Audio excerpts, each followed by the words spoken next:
Let's get back to the world of Nalanda. Nalanda में पढ़ाए जाने वाले सब्जेक्ट्स भी अपने टाइम से काफी ज्यादा एडवांस थे।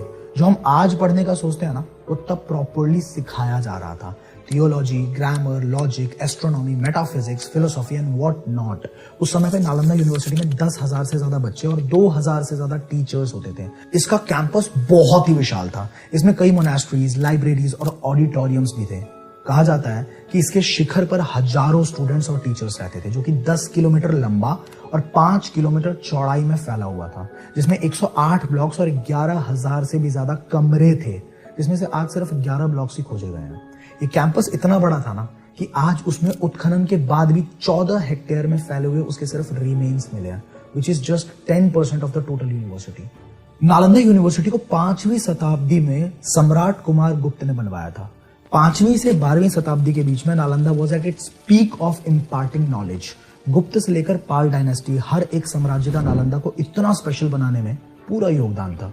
कुछ शासक तो एजुकेशन को लेकर इतने कॉन्शियस थे कि थैंक्स टू देम कि इतनी बड़ी यूनिवर्सिटी, इतना ज्यादा मेंटेनेंस का खर्चा और इतनी मैनेजमेंट के बाद भी किसी भी स्टूडेंट को नालंदा में फीस के लिए 1 रुपए देने की भी जरूरत नहीं पड़ती थी। अब मन में सवाल तो आ रहा होगा ना कि नालंदा यूनिवर्सिटी जो इतनी बड़ी यूनिवर्सिटी थी, जहां सब कुछ फ्री था, तो ये रन कैसे होती थी? आखिर खाने के लिए तो पैसे चाहिए ही होंगे, फिर वो कहां से आते थे? ये इसलिए था क्योंकि नालंदा एक फाइनेंशियली इंडिपेंडेंट यूनिवर्सिटी थी और इसके आसपास के 100 गांवों के टैक्सेस से आया हुआ सारा पैसा नालंदा को दिया जाता था, क्योंकि शासकों का मानना था तत्कर्म यन्न बंधाय सा विद्या या विमुक्तये, विच मीन्स कर्म वही है जो बंधन में ना बंधे और विद्या वही है जो मुक्त करे। यहाँ बच्चों का रहना, खाना, पीना सब बिल्कुल फ्री था। उनका काम था तो सिर्फ अच्छे से मन लगाकर पढ़ाई करना। फिर 8वीं सदी में नालंदा को पहली बार ग्लोबल एक्सपोजर मिला, जब ह्वेन सांग नाम के एक चाइनीज यात्री भारत आए। वो भारत आए इसलिए थे ताकि वो बुद्धिज्म और अलग अलग धार्मिक ग्रंथों का अध्ययन कर सकें। इंडिया में 4 साल रहकर उन्होंने कश्मीर से लेकर लेह लद्दाख, मथुरा, जलंधर में जाके बुद्धिज्म को अच्छे से समझा और फिर वो बुद्ध के जन्म स्थान लुम्बिनी से लेके बुद्ध के जीवन से जुड़े हर स्थान जैसे कुशीनगर, सारनाथ और बौद्ध गया भी गए, जहां पे बुद्ध भगवान को बोधि पेड़ के नीचे ज्ञान की प्राप्ति हुई थी। और उसी के बाद वो नालंदा यूनिवर्सिटी पहुंचे, जहां पे उन्होंने देखा कि यहाँ के गार्ड्स को भी उनसे बहुत ज्यादा ज्ञान है। वहां एडमिशन लेने के लिए स्टूडेंट्स को एक हार्ड इंटरव्यू क्लियर करना पड़ता है, जिसके लिए उन्हें संस्कृत और बुद्धिज्म की अच्छी नॉलेज होनी बहुत जरूरी थी। उन्होंने यहाँ आकर ये भी देखा कि नालंदा के ज्ञान का समंदर जितना गहरा उन्हें लगता था ना, उससे कहीं गुना ज्यादा गहरा है। यहाँ ज्ञान का मेन सोर्स था यहाँ की 3 बड़ी बड़ी लाइब्रेरीज, जिनका नाम रत्नासागर, रत्नादाड़ी और रत्न रंजक था। 90 लाख से ज्यादा किताबें और महाग्रंथ इन लाइब्रेरीज में मौजूद थे। ये किताबें 108 से भी ज्यादा सब्जेक्ट्स को कवर करती थी। यहाँ स्टूडेंट्स को अलग अलग भाषाओं में शिक्षा दी जाती थी, जैसे कि संस्कृत, पाली, प्राकृत जैसी भाषाएं, जिनमें संस्कृत और पाली मेन लैंग्वेजेस थी। इतना ही नहीं, यहाँ पर वास्तुशास्त्र का भी अध्ययन होता था, जैसे कि घर की कंस्ट्रक्शन में सही डायरेक्शन और एस्टैब्लिशमेंट का ध्यान रखा जा सके। अगर बात करें मेडिकल और आयुर्वेदा की, तो नालंदा विश्वविद्यालय में यूनानी और आयुर्वेदा का भी अध्ययन होता था, जिससे कि मेडिकल साइंस में स्टूडेंट्स को विशेष ज्ञान मिल सके।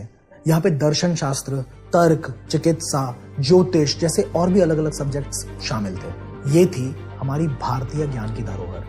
पर फिर एक दिन इसे जला दिया गया। यहाँ के मॉन्क्स के सिर धड़ से अलग कर दिए गए, स्टूडेंट्स को और टीचर्स को बेरहमी से मारा गया और हमारी नालंदा को सिर्फ एक खंडर बनाकर छोड़ दिया गया।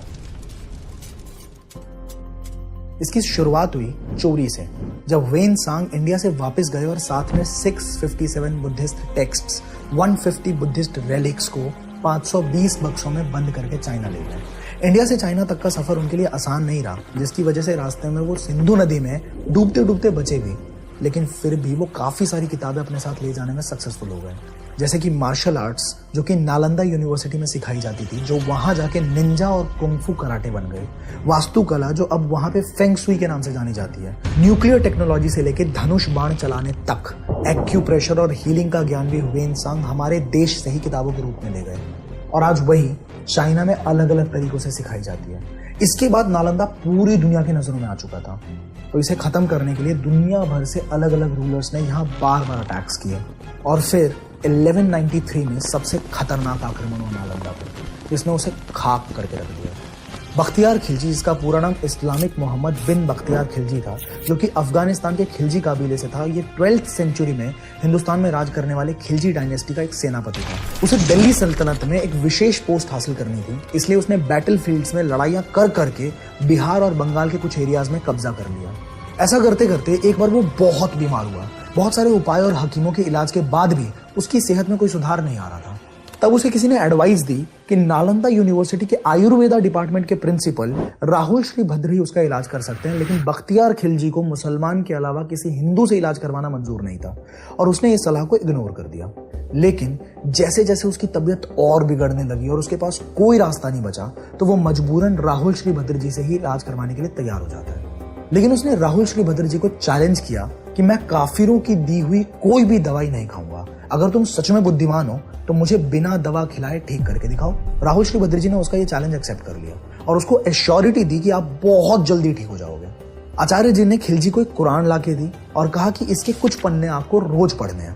खिलजी ने उनकी बात मान के कुरान पढ़ना शुरू कर दिया और उसके ऐसा करते ही कुछ ही दिनों में उसकी तबीयत सुधरने लगी और कुछ ही दिनों में वो पूरी तरह से ठीक हो गया।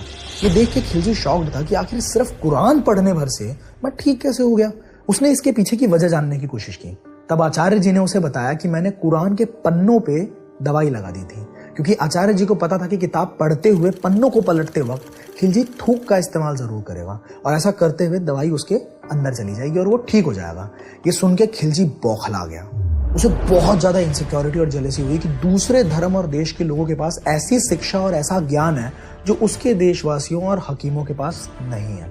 तब उसने सोचा कि अगर इस देश पे राज करना है तो इसकी जड़ को ही काटना पड़ेगा और यहाँ की जड़ है इसकी शिक्षा। और तभी उसने ये फैसला किया कि नालंदा यूनिवर्सिटी के ज्ञान के सोर्स को पूरी तरह से खत्म कर देगा। उसने अपनी सेना के साथ नालंदा यूनिवर्सिटी पे हमला कर दिया। उसने नालंदा के मॉन्क्स, वहाँ के प्रोफेसर्स, वहाँ के स्टूडेंट्स को बेरहमी से मारा और पूरी यूनिवर्सिटी में आग लगा दी।